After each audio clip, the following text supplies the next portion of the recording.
नमस्कार दोस्तों, welcome to JS learning. दोस्तों कुछ दिन से हमारा वीडियो नहीं आ रहा था। कारण था कि हमारा तबीयत थोड़ा ख़राब हो गया था दोस्तों, इसलिए कुछ दिन से वीडियो नहीं आ रहा था। अभी हम थोड़ा ठीक फील कर रहे हैं, उम्मीद करते हैं आगे से वीडियो टाइम पे आएगा। इसलिए दोस्तों इसके लिए हम क्षमा प्रार्थी हैं। दोस्तों फिजिक्स का हम एक क्लास आपको अपने इस चैनल पर डाले थे। अब आज से लगातार आपको वीडियो मिलते रहेंगे।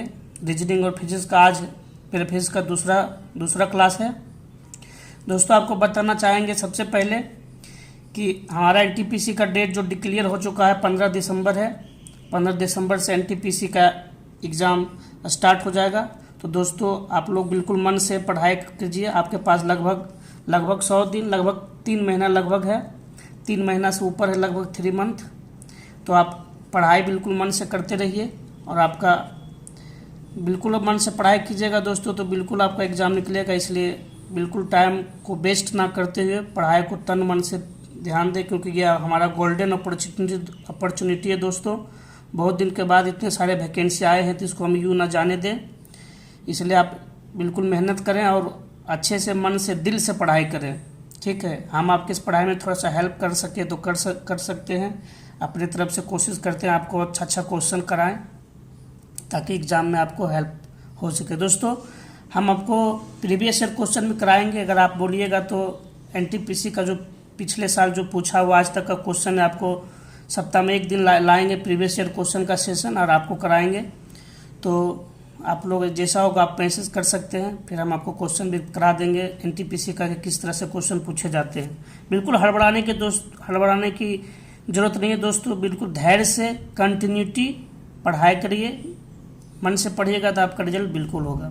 तो दोस्तों फिजिक्स का सेशन आगे बढ़ाते हुए आज हम मेरा दूसरा क्लास है, तो हम इसको आगे बढ़ाते हुए आज ये दूसरा क्वेश्चन ले रहे हैं। अभी तक जो हम आपको बताए थे दोस्तों, यहाँ पे बताए थे कि यहाँ पे दूरी समान रहता था, कि मतलब ये 100 मीटर की दूरी इतना मीटर प्रति सेकंड के स्पीड से, अगला 100 मीटर की दूरी इतना मीटर प्रति सेकंड के स्पीड से चल रहा है, तो एवरेज स्पीड क्या होगा। यहाँ पे क्या है दोस्तों, यहाँ पर देख सकते हैं, यहाँ पे दूरी समान नहीं है, यहाँ पे टाइम समान है। यहाँ पे मतलब ए से बी जाने में 5 घंटा लग रहा है दोस्तों। यहाँ पे क्वेश्चन दिया हुआ है ए से बी जाने में 5 घंटा लग रहा है, स्पीड है 25 मीटर पर सेकेंड। बी से सी जाने में फिर 5 घंटा ले रहा है, स्पीड है 35 मीटर पर सेकेंड। तो आपको औसत चाल निकालना है। तो दोस्तों क्या करेंगे, यहाँ पे ट्रिक ये है कि एवरेज जो स्पीड होता है दोस्तों, एवरेज स्पीड निकालने के लिए क्या करते हैं टोटल डिस्टेंस बटे टोटल टाइम होता है, ठीक है। तो यहाँ पर इस फॉर्मूला से निकाल सकते हैं, या फिर क्या कर सकते हैं दोस्तों, यहाँ पे शॉर्ट ट्रिक है। जल्द से जल्द हम कैसे बनाएंगे, अगर दोस्तों यहाँ पर समय समान हो तो क्या करेंगे, एवरेज स्पीड निकालने के लिए क्या करेंगे, एवरेज स्पीड निकालने के लिए क्या करेंगे, इस दोनों को स्पीड को जोड़ देंगे। स्पीड एक 25 है, एक 35 है, और कितना बार चला है, समान टाइम। एक बार 5 घंटा, एक बार यहाँ 5 घंटा, 2 बार, तो 2 से यहाँ से डिवाइड कर देंगे, ठीक है। क्या करेंगे, ये जो स्पीड चल रहा है, एक बार 25 चल रहा है 25 मीटर पर सेकेंड, दूसरा बार चल रहा है 35 मीटर पर सेकेंड, तो दोनों को जोड़ देंगे, डिवाइड करेंगे कितना बार चला है। ये 5 घंटा एक बार चला, एक बार फिर 5 घंटा चला, एक बार और 5 घंटा चलता है, तो 3 से डिवाइड करते हैं। यहाँ पर एक बार 2 बार है, तो 2 से डिवाइड करेंगे, यहाँ से क्या आ जाएगा 30 मीटर पर सेकेंड, ठीक है। ये है सब जल्द से जल्द बनाने के लिए। क्या करेंगे, अगर 3 बार आता 3 से डिवाइड करते, 2 बार है तो 2 से डिवाइड किए, ठीक है। और ये दोनों को एवरेज स्पीड निकालने, दोनों को जोड़ देंगे। 2 बार है तो 2 से डिवाइड करते हैं। यहाँ कुछ भी हो सकता है, 2 घंटा 2 बार आता 2 से डिवाइड, 2 घंटा 3 बार आता 3 से डिवाइड। तो जो बार चला है, ए से बी एक बार, बी से सी दूसरा बार, तो शिफ्ट में चला है तो 2 से डिवाइड कर दिए, ठीक है। तो ये तरीका है। अब ये जो तीसरा क्वेश्चन है, नेक्स्ट क्वेश्चन, ये रेलवे के एग्जाम में बहुत बार पूछा जा चुका है, इसलिए स्टार मार्क यहाँ पे दिए। ये रेलवे स्टूडेंट जो एनटीपीसी एग्जाम दे रहे हैं उसको गौर से समझिएगा। ये एग्जाम हमेशा पूछा जाता है दोस्तों। ये इस तरह का क्वेश्चन एनटीपीसी में बहुत बार पूछे गए हैं। आपको क्वेश्चन कराएंगे तो हम बताएंगे। यहाँ पे क्या देख रहे हैं दोस्तों, यहाँ पे पहले जो क्वेश्चन हम कराए थे, यहाँ पे दूरी समान था, 100 मीटर चलता था, यहाँ अगला 100 मीटर चलता था, कुछ स्पीड से अगला 100 मीटर चलता था, कुछ स्पीड से, और एवरेज स्पीड निकालते थे। यहाँ पर जो कराए, यहाँ पर देखिए समय समान है, ठीक है, तो हम इस तरह से निकालें। यहाँ पे देखिए दूरी समान नहीं है दोस्तों। यहाँ अगला एक ए से बी 40 मीटर की दूरी 20 मीटर पर सेकंड के स्पीड से चल रहा है, बी से सी 60 मीटर की दूरी 30 मीटर पर सेकंड के स्पीड से चल रहा है। यहाँ पर देख रहे हैं दूरी समान नहीं है, तो इस तरह का क्वेश्चन हम कैसे बनाते हैं। इस तरह का क्वेश्चन बनाने के लिए दोस्तों, तो जब इस तरह का क्वेश्चन आ जाए तो इसमें कोई भी ट्रिक काम नहीं करता, ठीक है। यहाँ पर बेसिक जो हम लोग का बेसिक जो है एवरेज स्पीड बराबर क्या होता है, total distance upon total time, ठीक है। तो यहाँ से क्या करेंगे, टोटल डिस्टेंस कितना हुआ दोस्तों, टोटल डिस्टेंस हुआ 40 प्लस 60, ये और डिस्टेंस। और टोटल टाइम कैसे निकालेंगे, टाइम निकालने के लिए क्या करेंगे, टाइम बराबर एक फॉर्मूला होता है ना, दूरी बराबर होता है चाल गुने समय होता है, ठीक है। तो समय बराबर यहाँ से क्या हो गया, समय बराबर हो गया दूरी बट्टे चाल, ठीक होता है। तो यहाँ से क्या करें, इसका यहाँ ए से बी जाने में कितना समय लगा ये निकालेंगे दोस्तों। तो ए से बी दूरी क्या है, ए से बी दूरी है 40, तो 40 बट्टे चाल कितना है, ए से बी जाने में 20 मीटर, तो 40 बट्टे 20 प्लस, और यहाँ पे क्या, यहाँ पे कितना है 60 बट्टे 30, ठीक है। समझ गए, ये ध्यान दीजिएगा। क्या करते हैं बच्चे क्या यहाँ पे क्या करते हैं बच्चे, दोनों अलग अलग नहीं करते, एक ही साथ कर देते हैं, उनका आंसर गलत आ जाता है। और वो भी गलत जो आता है वो भी ऑप्शन दिया हुआ आता है पेपर में, ठीक है। तो यहाँ पे क्या करेंगे, टोटल दूरी लिख लिया, टोटल टाइम जो अलग अलग सेपरेट टाइम निकालेंगे। ए से बी जाने में जो टाइम निकला और बी से सी जाने में जो टाइम निकला, दोनों निकाल देंगे। इसको जब हल करेंगे क्या आ जाएगा, 100 बट्टे ये 2 + 2, ठीक है 4, तो क्या आ गया यहाँ आ गया 25 मीटर पर सेकेंड, ठीक है। तो ए से सी तक जाने में एवरेज जो स्पीड है, औसत चाल जो है 25 मीटर पर सेकेंड है दोस्तों, ठीक है। समझ में आ गया होगा। ये जो है एनटीपीसी के एग्जाम में पूछने की संभावना है बिल्कुल। तो ये क्वेश्चन थोड़ा सा ध्यान रखिएगा, प्रैक्टिस कीजिएगा, ठीक। अब देखिए दोस्तों, यहाँ से कंसेप्चुअल क्वेश्चन है। ऐसे क्वेश्चन अच्छे एग्जाम में पूछे जाते हैं, जैसे एनटीपीसी, एसएससी, सीजीएल, इस तरह के एग्जाम में इस तरह के कॉन्सेप्चुअल क्वेश्चन पूछे जाते हैं दोस्तों।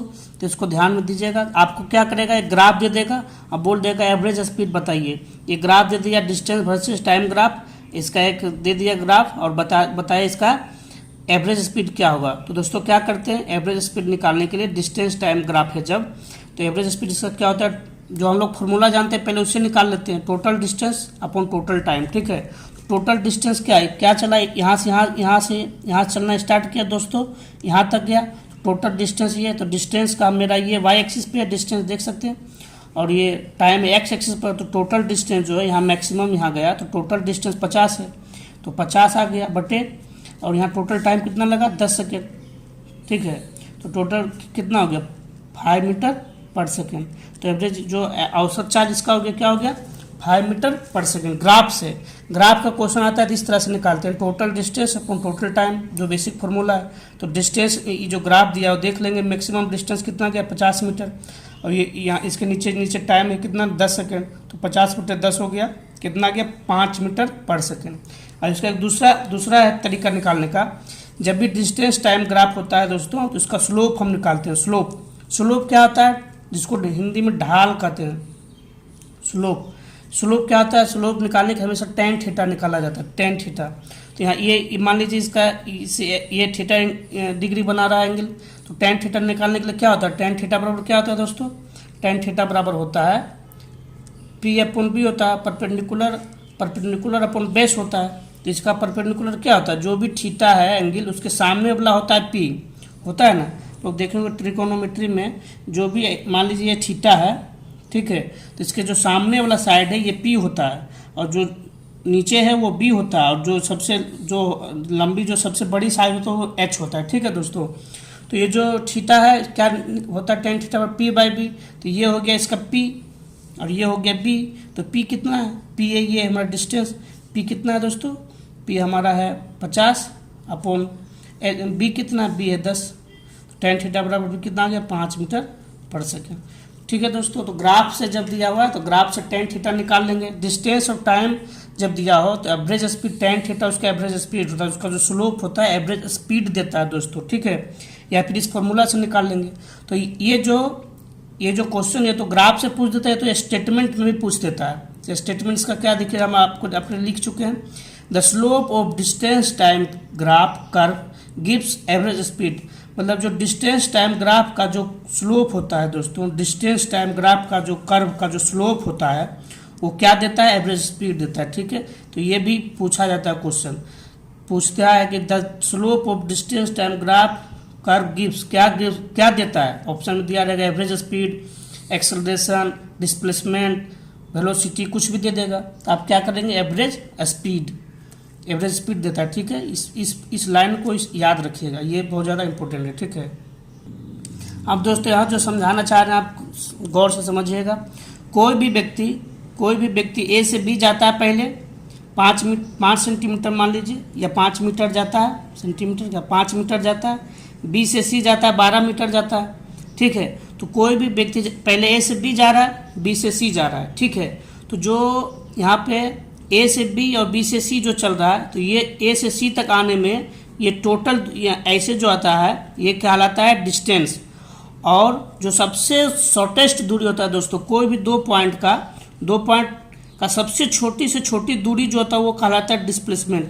तो ए से सी में सबसे छोटी दूरी क्या हुआ, ये यहाँ से यहाँ मिला देंगे, सबसे शॉर्टेस्ट डिस्टेंस जो होता है वो डिस्प्लेसमेंट कहलाता है। और जो जैसे जैसे आप वो बंदा जैसे चलता है, वो मान लीजिए ए से बी, या आप ऐसे इस तरह से जा सकते हैं, इस तरह से जा सकते हैं, इस तरह से जा सकते हैं, इस तरह से जा सकते हैं, लेकिन जो डिस्प्लेसमेंट होगा सिर्फ एक होगा, सिंगल होगा, वो सबसे छोटी दूरी होता है, सबसे छोटी।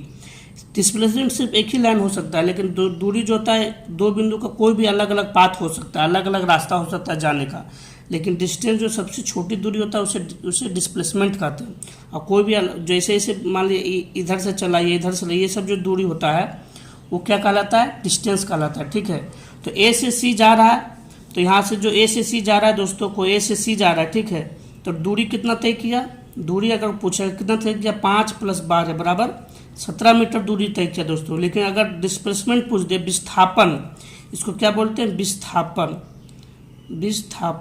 अगर विस्थापन पूछ दे कितना हुआ, तो सबसे शॉर्टेस्ट दूरी, सबसे कम दूरी जो होता है ए और सी के बीच, वही उसका विस्थापन कहलाता है, वही उसका डिस्प्लेसमेंट कहलाता है। तो कैसे निकालेंगे, ये 5 दिया हुआ है, ये 12 दिया हुआ है, इसका हाइपोटेनियस हो गया, ये इसका कैसे आ जाएगा, तो डिस्प्लेसमेंट यहाँ के अंडर रूट आ जाएगा 5 स्क्वायर प्लस 12 का स्क्वायर, क्या आएगा 13 मीटर। यहाँ पर देखिए डिस्प्लेसमेंट कितना आ गया, 13 मीटर। ठीक है, अब जो आपको पॉइंट बता रहे हैं दोस्तों, उसको ध्यान से समझिएगा।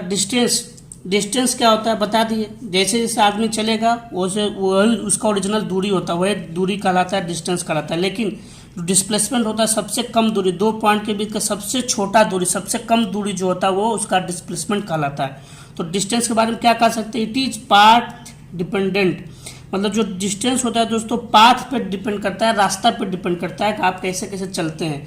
देखिए यहाँ पे आपको समझा है कि मान लीजिए ए से बी कोई जा रहा है दोस्तों, ए से बी कोई ऐसे जा सकता है, कोई ऐसे जा सकता है, कोई ऐसे जा सकता है, कोई ऐसे घूम के जा सकता है, कहीं भी जा सकता है। तो जो भी ए और बी के बीच जिस तरह से लोग जा रहे हैं उसका अलग अलग दूरी हो सकता है। दूरी उसके पाथ पे डिपेंड करता है कि वो कैसे कैसे चल रहा है। कोई ऐसे चल रहा है उसका दूरी कम होगा, कोई ऐसे चल यहाँ से ऐसे हो जा रहा है उसका दूरी कम होगा, कोई यहाँ से ऐसे हो जा रहा है उसका दूरी ज़्यादा होगा।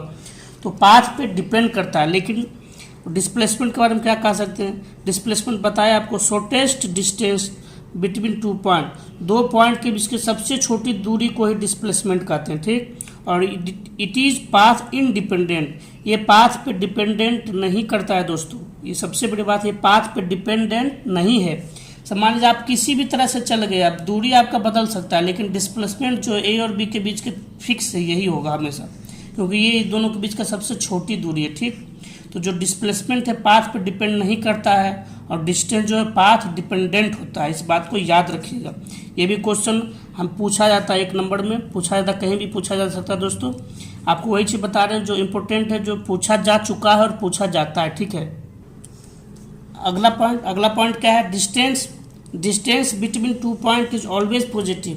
दोस्तों दो पॉइंट के बीच की जो दूरी होता है वो कभी भी निगेटिव, कभी भी जीरो नहीं हो सकता, वो हमेशा पॉजिटिव होता है, याद रखिएगा। ये भी क्वेश्चन पूछा जा चुका है, इसलिए जितने भी सारे पॉइंट हैं आप बिल्कुल नोट कर लीजिए, तो आपके लिए बेहतर होंगे। नोट कर लीजिए और उस पॉइंट को याद रखिएगा। Distance between 2 point is always positive, दो बिंदु के बीच की जो दूरी है हमेशा पॉजिटिव होता है, धनात्मक होता है। जैसे आप इस 2 पॉइंट की दूरी यहाँ से यहाँ जब चले तो अब जैसे भी चलिएगा हमेशा दूरी मेजर हो जाएगा, जैसे भी आप ऐसे चलिए कैसे भी चलिएगा दूरी वो काउंट में आएगा, वो कभी भी जीरो नहीं हो सकता, वो हमेशा पॉजिटिव होता है। ठीक है, displacement can be positive, negative, zero. Displacement जो होता है विस्थापन वो पॉजिटिव हो सकता है, निगेटिव हो सकता है और जीरो हो सकता है दोस्तों। तो डिस्प्लेसमेंट पॉजिटिव, निगेटिव, जीरो कैसे होता है वो भी समझाते हैं। तो मान लीजिए इस दोनों पॉइंट के बीच हमें बताना है, तो निगेटिव कैसे, मान लीजिए दिया हुआ डायरेक्शन कि हमको इधर पूरब, मान लीजिए इधर ईस्ट है, इधर ईस्ट की ओर चलना है, लेकिन हम वेस्ट की ओर जा रहे हैं, तो क्या होगा, मेरा डिस्प्लेसमेंट निगेटिव हो जाएगा। हमको चलना था इधर, हम मान लीजिए दिया हुआ ईस्ट की ओर जाना था और हम वेस्ट की ओर जा रहे हैं, तो क्या हुआ, हमारा डिस्प्लेसमेंट क्या निगेटिव है। जिधर जाना था उसके अपोजिट में जा रहे हैं, मैग्नीट्यूड है लेकिन डायरेक्शन हम अपोजिट के कारण डिस्प्लेसमेंट निगेटिव कहलाएगा। पॉजिटिव जिधर जाना था उधर ही जा रहे हैं। डिस्प्लेसमेंट और डिस्टेंस में क्या अंतर है, डिस्टेंस में मैग्नीट्यूड होता है, उसका डायरेक्शन का कोई मतलब नहीं होता है, कहीं भी जाइए आप किसी कोई मतलब नहीं, लेकिन डिस्प्लेसमेंट में एक फिक्स डायरेक्शन होता है कि आपको इस डायरेक्शन में जाना है, तो ये डिस्प्लेसमेंट मतलब कह रहे हैं हम पूरब की ओर जा रहे हैं 20 मीटर पूरब की ओर, 30 मीटर उत्तर की ओर, 40 मीटर दक्षिण की ओर, तो ये डिस्प्लेसमेंट की ओर है।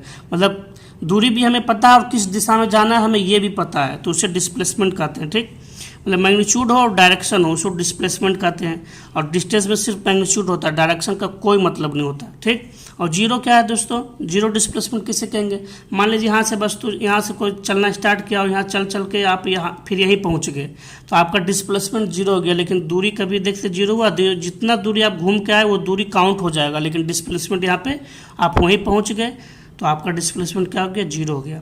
तो याद रखिएगा distance of 2 point is always positive और displacement can be positive, negative, zero, तीनों में कुछ भी हो सकता है। ठीक, अब यहाँ बताते हैं displacement is a vector quantity, ये भी पूछा जाता है, ये बिल्कुल याद रखिएगा। डिस्प्लेसमेंट जो है वेक्टर क्वांटिटी होता है, मतलब वेक्टर क्या, वेक्टर मतलब होता है सदिश राशि, वैसे जिसके पास मैग्नीट्यूड और डायरेक्शन हो, मतलब बताया ना 20 मीटर उत्तर की ओर, तो ये हो गया डिस्प्लेसमेंट, मतलब ये डायरेक्शन उसमें है, मैग्नीट्यूड है तो डिस्प्लेसमेंट होगा। डिस्प्लेसमेंट क्या है, वेक्टर क्वांटिटी, एक सदिश राशि है, लेकिन डिस्टेंस जो है ये स्केलर क्वांटिटी होता है दोस्तों। डिस्टेंस क्या है, स्केलर क्वांटिटी है, अदिश राशि है। ठीक, आपको सदिश और अदिश के बारे में बताएंगे, डिटेल बताएंगे, अभी उसको आगे जो हम पढ़ाएंगे उसमें समझाएंगे सदिश अदिश कैसे निकालते हैं, उसको बिल्कुल आसान है, आपको बिल्कुल याद हो जाएगा। यहाँ पे क्या लिखा है दोस्तों, displacement less than equal to distance. जो डिस्प्लेसमेंट होता है विस्थापन जो है हमेशा डिस्टेंस से, दूरी से या तो छोटा हो सकता है या तो बराबर हो सकता है। मान लीजिए देखिए ए और बी, आप यहाँ से ऐसे जो घूम के गए और ये हमारा डिस्प्लेसमेंट है सबसे छोटी दूरी, और ये हमारा और ये यहाँ आप ऐसे घूम के गए ए से बी, तो आपका देखिए दूरी ये हो गया, डिस्प्लेसमेंट छोटा कौन है दोस्तों, डिस्प्लेसमेंट। तो डिस्प्लेसमेंट हमेशा दूरी से छोटा हो सकता है, बराबर बराबर कब होगा, जब आप यहाँ से ऐसे सफ़र कर गए तो दूरी भी यही हो गया और डिस्प्लेसमेंट भी यही हो गया। तो ये सेम लाइन से चले गए, सबसे छोटी लाइन से चले गए तो दूरी भी यही हो गया, डिस्प्लेसमेंट भी यही हो गया, तो ये इस कंडीशन में बराबर हो गया। लेकिन जब छोटा कब हुआ, जब आप घूम के गए तो दूरी आपका बड़ा हो गया, डिस्प्लेसमेंट तो वही सेम है, छोटा हो गया। तो क्या होगा, डिस्प्लेसमेंट जो होता है less than equal to distance होता है, ये भी पूछा जा चुका है। ठीक, देख सकते हैं दोस्तों यहाँ पे थोड़ा सा बताया है कि स्केलर और वेक्टर में क्या अंतर है। स्केलर इसको अदिश, वेक्टर को सदिश कहते हैं। तो स्केलर में क्या होता है, सिर्फ मैग्नीट्यूड होता है, सिर्फ उसका मान होता है, मैग्नीट्यूड होता है, और मैग्नीट्यूड प्लस डायरेक्शन होता है वेक्टर में। वेक्टर में मैग्नीट्यूड भी होता है, डायरेक्शन होता है, अगर दोनों हो तो उसको वेक्टर क्वांटिटी कहते हैं, सिर्फ मैग्नीट्यूड हो तो उसे स्केलर क्वांटिटी कहते हैं। जैसे कि डिस्टेंस में का कोई डायरेक्शन नहीं होता है, सिर्फ डिस्टेंस अदिश राशि है। टाइम कोई डायरेक्शन नहीं होता है। मास, टेम्परेचर, ये सब क्या है, अदिश राशि है।